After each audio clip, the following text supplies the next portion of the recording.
নমস্কার দর্শক বন্ধুরা, আপনারা কেমন আছেন? আশা করি ভালোই আছেন।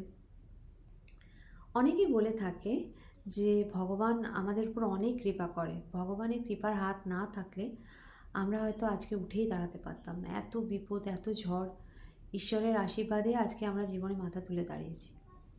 আবার অনেকে বলেন যে আমরা তো এত পূজা আর্চা করি, কিন্তু ভগবান আমাদের উপর মুখ তুলে তাকান না। তো জ্যোতিষশাস্ত্রে কতগুলো সূত্র আছে, সেই সূত্রগুলো নিয়ে আলোচনা করব যে ভগবান কাদের উপর কৃপা করে বেশি। তো এক হলো নাইন্থ লর্ড, কুণ্ডলিতে নাইন্থ লর্ড যদি কোনো রকমভাবে জুপিটারের সাথে কানেক্ট করে, মানে নাইন্থ লর্ড আর জুপিটার যদি কুণ্ডলিতে 1, 4, 7, 10, ঠিক আছে, 1, 4, 7, 10 কুণ্ডলী হচ্ছে, এটা হচ্ছে স্তম্ভ, কেন্দ্রে কেন্দ্রে যদি বসে থাকে। আর ত্রিক 1, 5, 9 এখানে যদি বসে থাকে কনজাংশনে, এটা বিশাল ভালো ফল দেয়, বিশাল জাতককে বিশালভাবে সাপোর্ট করে, ভাগ্যের সাথ দেয়। আর এরা যদি কোনো রকমে এই নাইন্থ লর্ড আর জুপিটার যদি একে অপরকে রাশি পরিবর্তন করে, ঠিক আছে, এই স্থানে বসে রাশি পরিবর্তন করে, দৃষ্টি বিনিময় করে, তাহলেও সেম ফল পাওয়া যাবে।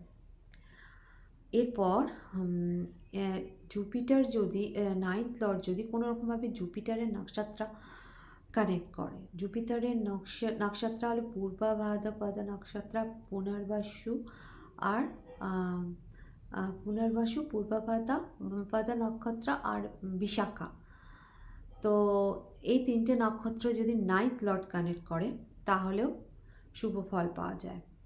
আর এই কনজাংশন যদি এই কনজাংশন যেটা বললাম, নাইন্থ লর্ড আর বৃহস্পতি কনজাংশন যদি 6, 8, 12 দুস্থানাতে হয়, তাহলেও কিন্তু ভালো তাহলেও ফল পাওয়া যায়, ঈশ্বরের কৃপা পাওয়া যায়, কিন্তু অনেক কষ্টের পর।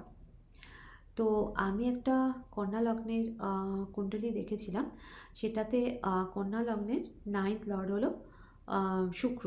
সে 6th হাউসে বসে আছে।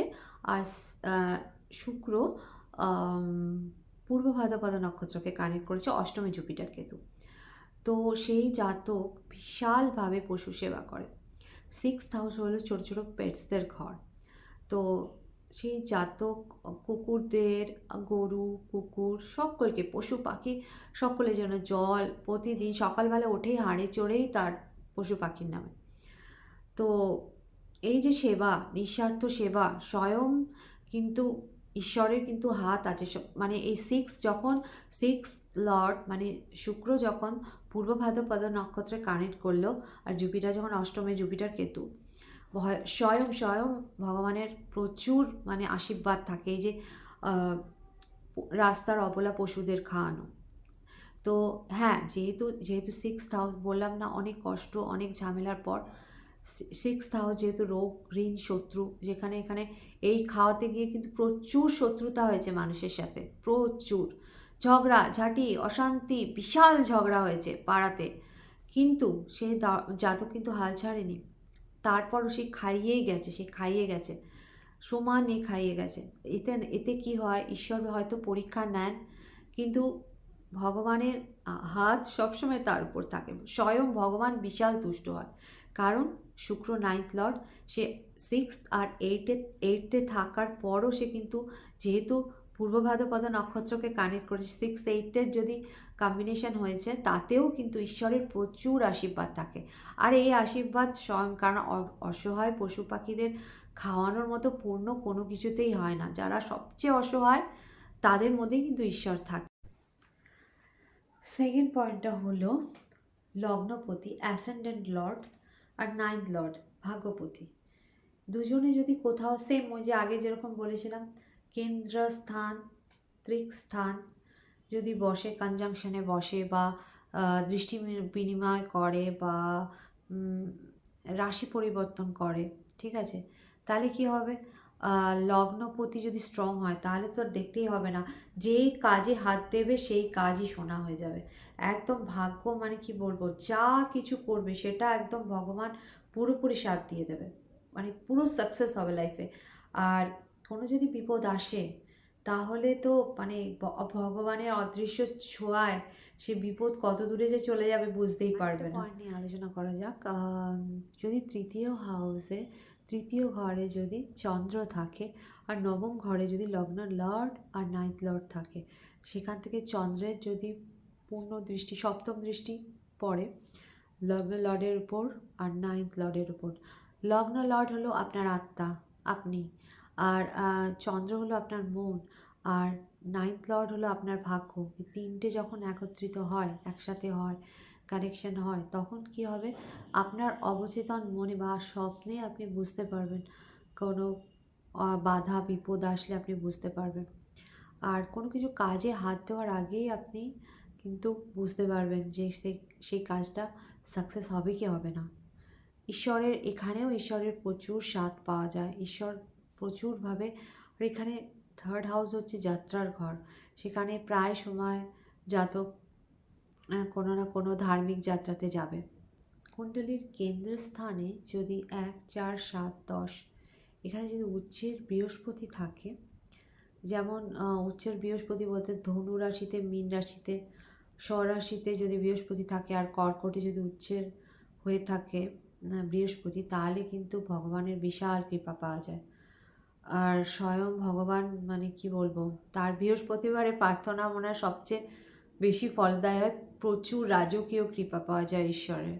কেন্দ্রস্থান আর ত্রিক স্থান নিয়ে তো খুবই আলোচনা হলো। এবার 4, 8, 12 এটা হচ্ছে মুখ্য স্থান, ঠিক আছে।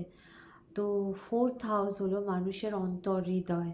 এখানে যদি কোনো শুভ গ্রহের প্রভাব থাকে তাহলে মানুষের মন শুদ্ধ থাকে, তাহলেই কিন্তু সেখানে ঈশ্বরের বাস, তাহলে সে ঠিকমতো ঈশ্বরের ভক্তি করতে পারবে। সুতরাং পবিত্র মনে ঈশ্বরকে ডাকা কিন্তু একটা বিশাল বড় জায়গা, সেখানে ফোর্থ হাউসের অনেক বড় ভূমিকা থাকে। এরপর অষ্টম ঘরটায় আসা যাক। আর অষ্টম ঘর হলো খুব রহস্যময় ঘর। এই ঘরে ঈশ্বরের কৃপা থাকলে ধ্যান এবং সাধনার সাহায্য করে। আর অষ্টম ঘরে শনি কিন্তু অনেক লংজিভিটি দেয়। আর মানে কীভাবে বলছি, এখানে যদি ভালো শনি থাকে আর অষ্টমপতি যদি শুভ থাকে, যদি কোনো গাড়ি অ্যাক্সিডেন্ট হয় ঈশ্বরের কৃপায়, মানে গাড়িটা যদি ভেঙেও চুরমার হয়ে যায়, ভগবানের কৃপায় সে মানুষটি বেঁচে যায়, পুরোপুরি অক্ষত থাকে। সে হলো পরম কৃপা ঈশ্বরের। তো অষ্টম ঘর এভাবে এমনিতেও লংজিভিটির ঘর, এখানে শনি অনেকটা ভালো, শনি অনেকটা আয়ু দেয়। আর যে কোনো শুভ গ্রহ এখানে সাধনা, আধ্যাত্মিকতায় অনেক অনেক কাজ দেয়, মানে এখানে আধ্যাত্মিকতা সাধনার জন্য গুপ্ত জ্ঞান এটা হচ্ছে এসবেরই ঘর। দ্বাদশ ঘর হলো ত্যাগের ঘর, মোক্ষের ঘর। এখানে যদি জুপিটার থাকে, জুপিটার কেতু থাকে বা কোনো উচ্চস্থ গ্রহ থাকে, তাহলে জাতক সংসারের সব মায়া ত্যাগ করে নিজেকে ঈশ্বরের পায়ে সমর্পণ করবে। ধ্যান ধান, তার কোনো সাংসারিক জিনিসের উপর কোনো মোহ থাকবে না। তো এভাবেই কিন্তু সে ঈশ্বরকে পেতে পারে। এখানে মুক্তি হয়ে যায়। এখানে এই ধরনের গ্রহ থাকলে ভগবান তাকে নিজের কাছে টেনে নেয়, নিজের পায়ে শরণ দেয়। তো মুক্তির মোক্ষ লাভ তার তো হয়। তো এভাবেই কৃপা পাওয়া যায় এইসব যোগগুলো থাকলে। এবার যারা বলবেন যে আমার ছকে এই ধরনের যোগ নেই, তাহলে কি হবে? তো এই কুণ্ডলী হলো পূর্বপুণ্যেরই ঘর। মানুষ তো এগুলো নিয়েই জন্মায় না। সৎ কর্ম আর সৎ অন্তরে যদি ঈশ্বরকে মানুষ চায়, ভক্তি করে, তাহলে ঈশ্বর ঠিক তার পাশে দাঁড়ায়। এমনি নয় যে ভগবান সবসময় সবার কাছে আছে।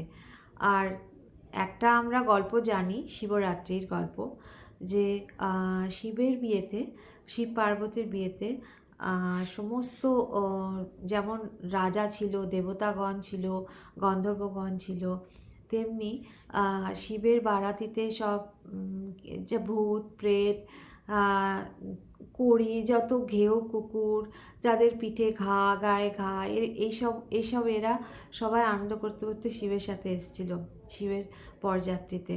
তো শিব কাকে ভালোবাসে? যাদের কিছু নেই, যাদের কেউ নেই, যাদের অন্তরে দুঃখ, তাদের মধ্যেই শিব থাকে। ওই জন্য জীব সেবা, শিব সেবা। তো যেমনি মানুষ যদি শুদ্ধ অন্তরে কারোর সেবা করে, এই জীব সেবা করে বা কোনো মানুষের সেবা করে, শিবের আরাধনা করেন, দেবদেবীর আরাধনা করেন, বাকি যাদের ঈশ্বর ঠিক তাদের পাশে থাকেন, ঈশ্বর আছেন, ঠিক আছে। অসহায়ের পাশে যারা দাঁড়ায় ভগবান অলক্ষ্যে তাদের দেখে। কারণ ভগবান কি চায়? ভগবান চায় শুদ্ধ অন্তর, সুন্দর অন্তর চায়, ঠিক ঈশ্বর সাথে থাকবেন। তো সবাই দর্শক বন্ধুরা, কেমন লাগলো আমার এই তথ্যগুলো? যদি ভালো লাগে তাহলে নিচে কমেন্ট বক্সে কমেন্ট করতে ভুলবেন না, আর ভিডিওটাকে লাইক আর শেয়ার করতে ভুলবেন না। নমস্কার সবাইকে।